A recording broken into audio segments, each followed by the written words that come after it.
ఇండియాలోనే #1 varicose veins hospital Avis vascular centre. నమస్కారం గురుగారు. శ్రీమాత్రే నమః.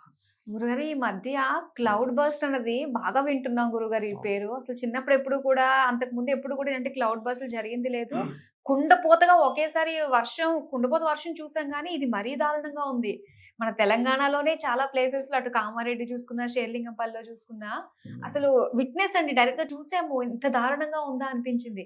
అంటే ఇవన్నీ కూడా మనకి గ్రహణానికి కారణం అనే చెప్పచ్చు అంటారా? చెప్తానమ్మా. మనం ఆల్రెడీ ఈ క్లౌడ్ బస్టర్ అంటే మొన్న మనకి ఇక్కడ కంటే కూడా ముందు ఒక 1 month ముందు జరిగింది. అప్పుడు కూడా మనం అంటే ఒక 4-5 months బ్యాక్ ఏమో ఈ జల సంబంధించిన ప్రళయాలు వస్తాయని చెప్పుకున్నాం. కుజుడు కర్కాటక రాశిలో ఎంటర్ అయ్యాడు. సో ఇది చాలా కాలం ఉంటుంది ఇది. దాంతోపాటు జలరాశుల్లో గ్రహణం పడుతుంది, అర్ధ జలరాశి అంటారు. ప్లస్ దాంతోపాటు మరి ఇంతకుముందు కూడా ఒక 18 ఏళ్ల క్రితం అక్కడ గ్రహణం పట్టి ఉంటుంది కదా, అప్పుడు మరి ఎందుకు జరగలేదు ఈ క్లౌడ్ బస్టర్స్? మీకు సందేహం కలగవచ్చు. ఇక్కడ ఏంటంటే మీనరాశిలో ఎప్పుడైతే శని వక్రించాడో మనం అప్పుడే కొన్ని ఛానల్స్లో చెప్పడం జరిగింది, ఈ క్లౌడ్ బస్టర్స్ లాంటివి పెరుగుతాయి, ఈ ఒక్కదాంతో ఆగదు అని.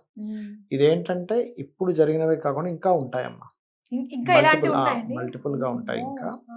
అందుకని కొంచెం ఎక్కువ వాతావరణంలో, ఎక్కువ వాటర్ ప్లేసెస్లో ఉండేవాళ్ళు, ఈ కొండ ప్రాంతం దగ్గర ఉండేవారు కాస్త జాగ్రత్తగా ఉండాలి. దీనికి కారణం ఏమిటంటే, ఒకటి అర్ధజలరాశి అయినటువంటి కుంభరాశిలో గ్రహణం పట్టడము, ఆ గ్రహణం పట్టినటువంటి గ్రహణానికి మీనంలో ఉండే శని వక్రించి ఆ గ్రహణానికి సంబంధం కలగడం, ఇది ముఖ్యమైనటువంటి కారణం.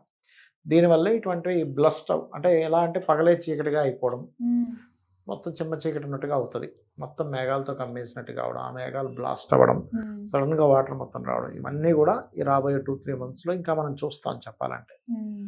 మరి దీనికి ఏమిటి అంటే, ఉన్నంత మటుకు ఉన్న దాంట్లో కొంచెం కొండ ప్రాంతాల దగ్గరగా ఉండకుండా ఉండడం, నార్మల్ పీపుల్ కూడా కాస్త చండీ పారాయణం చేసుకోవడం. ఎందుకంటే శని రాహుల కలయిక గ్రహణ సంబంధంగా వస్తున్నందుకు, అంటే వెనక్కి తిరిగి చూస్తున్నాడు శని ఉన్నప్పుడు చండీ ఆరాధన చేయడమే గొప్ప ఫలితాలు ఇస్తుంది చెప్పాలంటే, అదొక కారణం. అలాగే ఎవరికైనా ఎవరి జన్మజాత చక్రంలో అయినా కుంభరాశిలో వాళ్ళకి ఏదైనా ఒక కాంబినేషన్ ఉందనుకోండి, వాళ్ళకి అది ఎన్నో భావం అయిందో వాళ్ళకి ఆ ఫలితం కూడా ఇస్తుంది చెప్పాలంటే. అది కాబట్టి ఏంటంటే, ఈ వాతావరణంలో ఎప్పుడైనా అమ్మ మనకి ఎలా అంటే, గోచార ఫలితాలు అంటే ముండేన్ ఆస్ట్రాలజీ అని ఉంటుంది, జన్మజాతక ఫలితాలు ఉంటాయి. ప్రకృతి ద్వారానే జీవులు జన్మిస్తూ ఉంటారని చెప్తాయి మన శాస్త్రాలు. అంటే పంచభూతాలు ఏవైతే ఉన్నాయో, భూమి, అగ్ని, నీరు, ఆకాశము, ఇవి ఏవైతే పంచభూతాలు ఉన్నాయో, వాయువు, ఈ పంచభూతాలతోని శరీరం తయారవుతుంది. ఈ చనిపోయిన తర్వాత ఈ పంచభూతాల్లోని శరీరం కలిసిపోతుంది. ఈ గ్రహాల యొక్క ప్రభావం ఏదైతే ఉందో ఈ పంచభూతాల మీద ఉంటుందమ్మా కంప్లీట్గా. అందుకే మనకి జలరాశులు, అగ్నితత్వ రాశులు అంటారు. ఏవి? మేషము, సింహము, ధనస్సు. భూతత్వ రాశులు వృషభము, కన్య, మకరము. వాయుతత్వ రాశులు మిథునము, తుల, అదేవిధంగా కుంభము. జలతత్వ రాశులు ఏమిటి అంటే కర్కాటకము, వృశ్చికము, మీనం. ఈ రాశుల్లో కనుక కొన్ని అగ్రెసివ్ రిలేటెడ్గా లేదా పాపగ్రహ సంబంధాలు వచ్చినప్పుడు ఆ యొక్క ఎనర్జీ ఎక్కువగా పెరుగుతూ ఉంటుంది. దాన్నే మనకి మైథుని జ్యోతిష్యం అంటారు. అంటే ముండేన్ ఆస్ట్రాలజీలో ఈ పర్టికులర్గా ఈ యొక్క ఎనర్జీ బాగా పెరిగింది కాబట్టి ఈ ఫలితం వస్తుంది. ఇప్పుడు మనం చూడండి, సైంటిఫిక్గా మనం ఒక పేషెంట్ విషయంలో తీసుకుందాం.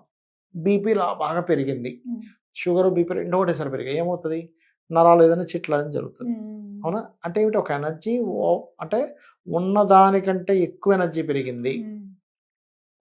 ఒక బోర్ ఊదుతాం, ఊదినప్పుడు ఏమవుతుంది? గాలి ఎక్కువైపోతే పేలిపోతుంది. అంటే ఉన్నదానికంటే ఎక్కువైతే ప్రమాదం కదా. వాటర్ కూడా ఎక్కువ తాగకూడదు అంటారు. లిమిట్ మీకు ఎంత, 4 గ్లాసులు 5 గ్లాసులు అంతే తాగాలి. 10 గ్లాసులు తాగితే ఏమవుతుంది? తాగింది బయటకు వచ్చేస్తుంది. ఫుడ్ ఎక్కువ తిన్నా ప్రమాదమే. కొంతమంది హెవీ డ్రింకింగ్ చేసుకుంటారు, వామిటింగ్ చేసుకుంటారు. అంటే ఏమిటి? ఏదైనా ఒక ఎనర్జీ కనుక ఉన్నదానికంటే మోతాదులో పెరిగితే అది ఇలాంటి విపత్తులకు దారితీస్తుంది. ఆ రకంగా మనకి ఈ సంవత్సరం ఉండేటువంటి గ్రహస్థితుల్లో శని రాహువులు, ముఖ్యంగా శని రాహు చంద్రుడితో మనకి కుంభరాశిలో గ్రహణం పడుతూ శని వక్రించి వచ్చి కలుస్తున్నాడు. అలా కలుస్తున్నప్పుడు జలరాశుల నుంచి వచ్చి కలవడం, మెయిన్ రాశి జలరాశి కదా, అక్కడి నుంచి వచ్చి కలవడం, ఈ క్లౌడ్స్కి రాహు కారకుడైనందుకు ఒక్కసారిగా వెనక్కి తిరిగి పడిపోయినట్టుగా ఆ నీళ్లు ఒక్కసారి అదేదో పెద్ద ట్యాంక్ పేలిపోయినట్టుగా పడుతూ ఉంటాయి. ఆ, ఇది ఒక్క రోజుతో కాదు, ఇంకా జరుగుతాయని ఆల్రెడీ మనం 1 మంత్ బ్యాక్ చెప్పాము. అవునండి. అది చెప్పినట్టే మనకి 2-3 రోజులు జరిగాయి. అవును. అదేంటంటే మన గొప్పతనం ఏం లేదు, అక్కడ మహర్షులు చెప్పారు ముండేన్ ఆస్ట్రాలజీలో ఇలాంటివి జరుగుతాయి అని. మ్మ్. అది చెప్పిన దాన్ని మనం చెప్తున్నాం, అంతకు మించి ఏం లేదు. మ్మ్. కాకపోతే ఇదంతా ఒక క్యాలిక్యులేషన్ పరంగా జరుగుతూ ఉంటుంది. ఏ ఎనర్జీ ఎక్కువగా అయింది, ఇప్పుడు చూడండి మనకి లాస్ట్ టైం కుజుడు సింహరాశిలో ఉన్నప్పుడు కొంచెం జూన్ వచ్చినా సరే వర్షాలు ఉండవు ఇప్పుడు అనుకున్నాం. మ్మ్. అలాగే జరిగింది. జూన్ వచ్చినా సరే ఇంకా ఎండలా ఉన్నాయేంటి, అవును. వర్షం పడట్లేదు ఎందుకు? అగ్నితత్వ రాసుల్లో అగ్నితత్వ గ్రహం ఉంది, మ్మ్. ఫీవర్. ఓకే. అర్థమైందా? మ్మ్. అంటే ఆల్రెడీ మీకు బాగా ఎండ ఉంది, బాగా ఎండాకాలం, మళ్ళీ ఇంకా ఎండలోకి వెళ్తే ఇంకెక్కువైపోతుంది. వేడి ఉంటుంది. ఆల్రెడీ చలి ఉంది, ఏసీ వేస్తే ఇంకా చలి ఎక్కువైపోతుంది. మ్మ్. అంటే ఓవర్గా గనక ఏదైనా గ్రహాల యొక్క కలయిక, జలము, అగ్ని, వాయు పెరిగినప్పుడు, వాయుతత్వ సంబంధించిన గ్రహాలు వచ్చాయనుకోండి, అప్పుడు ఏమవుతుందంటే విపరీతమైన గాలులు. మ్మ్. ఒక్కోసారి ఏమవుతుంది, వాయుతత్వ గ్రహాలు జలతత్వ గ్రహాలు రెండు కలుస్తాయి, మ్మ్. గాలులతో కూడిన వర్షాలు వస్తూ ఉంటాయి. మ్మ్. అలా ఏంటంటే గ్రహాల యొక్క కలయికల వల్ల ఇవి జరుగుతూ ఉంటాయి. మ్మ్. అది ప్రకృతి విపత్తులు అనుకోండి, మనకి కలియుగంలో ఉండేటువంటి కొన్ని ఏమంటారు, కొంత అధర్మం పెరగడం వల్ల అనుకోండి, మ్మ్. ఈ గ్రహస్థితుల వల్ల ఇలాంటివి జరుగుతూ ఉంటాయి. ఓకే. దానికి ఏంటంటే మనం ప్రకృతిలో ఉండేటువంటి విపత్తులతో ఇబ్బంది పడకుండా ఉండాలంటే దుర్గా ఆరాధన, చండీ పారాయణము గ్రహణ సమయంలో చేసుకుంటే ఆ దోషం కూడా మనకి రాదు. ఇదంతా పరిస్థితులు అన్ని చూస్తుంటే ప్రకృతి కన్నెర్ర చేసింది, దానికి ఆ గ్రహాలు కూడా ఆ స్థితిలోకి రావటము ప్రకృతిలో ఉండేవే కదమ్మా ఇవన్నీ కూడా. ఇవన్నీ. ఒక మీరు హిరణ్యాక్షుడు హిరణ్యకశిపుడు జన్మిస్తారు, మ్మ్. వాళ్ళు జన్మించినప్పుడు నెత్తుటి వర్షం పడుతుంది.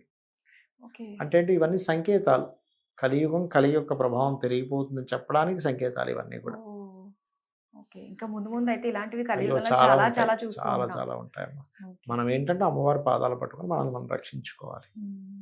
జలానికి సంబంధించి విపత్తులు వస్తాయని చెప్పేసి అన్నారు కదండి చంద్రగ్రహణం వల్ల. ఇంకా జలానికి సంబంధించి అంటే ఇంకా ఏవేవి చూసే అవకాశాలు ఉంటాయంటారు? మీరు ఇప్పుడు అడిగారు కాబట్టి నాకు ఇప్పుడు ఒకటి ఫిక్షన్ గుర్తుకొచ్చింది. మనం ఎప్పుడైనా విన్నారా మీరు, ఆకాశం నుంచి చేపలు పడుతుంటాయి అంటారు? అవునండి. మీరు చూడండి, ఈ 2-3 నెలలు అలాంటిది ఒకటి చూస్తారు. నిజమే, ట్యాంక్ పగిలినట్టు వస్తుంది వర్షం ఎలా వర్షం, వస్తుంది? అలానే చేపలు ఎలా అండి అసలు? అదేమవుతుందంటే సముద్రాల్లో నుంచి కొన్నిసార్లు వాటర్ అలా తిరుగుతూ పైకి వెళ్ళిపోయి ఆహా. అక్కడ నుంచి మళ్ళీ పడుతుంటాయి. ఓకే.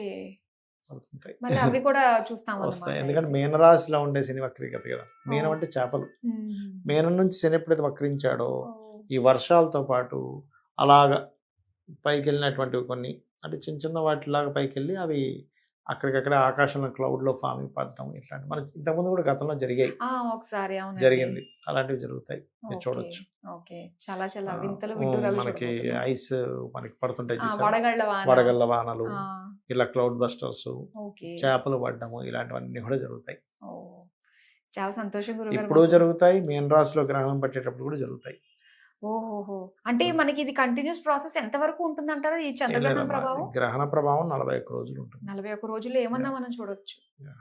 ఓకే గురుగారు, చాలా చక్కగా మాకు తెలియజేసినందుకు ధన్యవాదాలండి. శ్రీమాత్రే నమః.